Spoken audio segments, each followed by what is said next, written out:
The real story. Arctic ice wars. Imagine a world, vast and pristine, a realm of ice and silent majesty. Wielding secrets for millennia.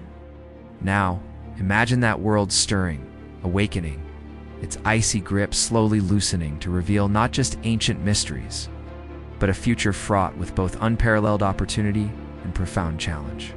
This is the story of the Arctic, a place once synonymous with frozen isolation, now emerging as the world's last geopolitical frontier. A stage where humanity's foresight, wisdom, and capacity for cooperation will be profoundly tested. For centuries, the Arctic remained largely untouched, a formidable barrier of ice guarding its treasures.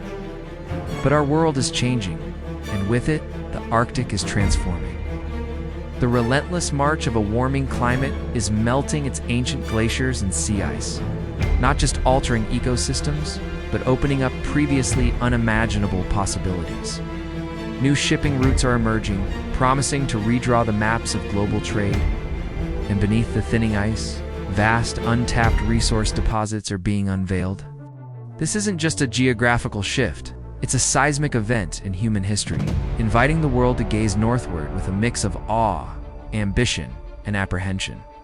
Suddenly, the silent north has become a focal point for global powers, each with its own vision and strategic imperatives.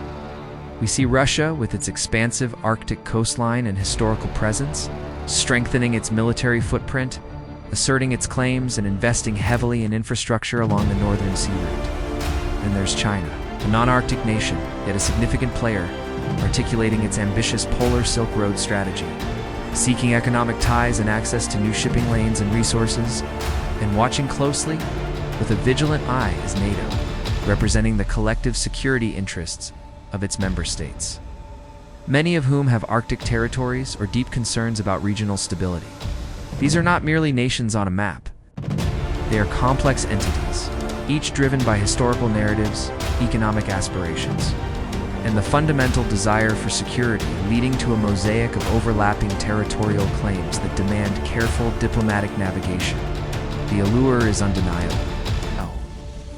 Beneath the frigid waters and frozen tundras lie staggering reserves of oil and natural gas, essential fuels for our global economy. But beyond energy, the Arctic is also believed to hold significant deposits of rare earth minerals, the building blocks of our modern technological world. From smartphones to electric vehicles, the economic benefits extend further, far beyond extraction. The opening of shorter shipping routes, like the Northern Sea Route along Russia's northern coast, and the legendary Northwest Passage through the Canadian Arctic archipelago, could dramatically cut transit times between Asia and Europe.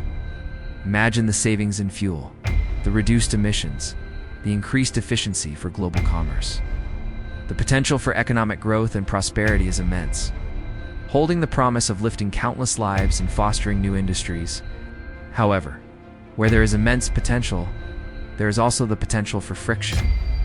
The very riches that draw nations northward could also become flashpoints. Consider the Lomonosov Ridge, a colossal underwater mountain range that spans the Arctic Ocean, claimed by several nations as an extension of their continental shelf. Or the Northwest Passage, a historic maritime route, where questions of sovereignty and international transit rights continue to simmer. These aren't just lines on a map. They represent deep national interests and historical interpretations. Yet amidst these competing claims, there are powerful frameworks designed to prevent conflict. International law, particularly the United Nations Convention on the Law of the Sea UNCLOS, which provides a legal framework for maritime activities. And the Arctic Council, a high-level intergovernmental forum promoting cooperation, coordination, and interaction among the Arctic states and indigenous communities. These institutions are not perfect, but they represent humanity's collective effort to build bridges, establish norms, and resolve disputes peacefully. They are the guardians of a fragile peace, reminders that dialogue and diplomacy are always the most potent tools. The future of the Arctic, therefore, is not predetermined. It stands at a crossroads, a powerful metaphor for our shared global destiny. Will it become a new theater for escalating conflict, driven by unchecked ambition and a narrow pursuit of self-interest? Or will it be a beacon of cooperative resource management, a testament to humanity's capacity for foresight, ethical stewardship, and shared prosperity? The implications of this choice are global, extending far beyond the icy reaches of the North. The human costs of conflict are always immense, measured in lives, resources, and the erosion of trust.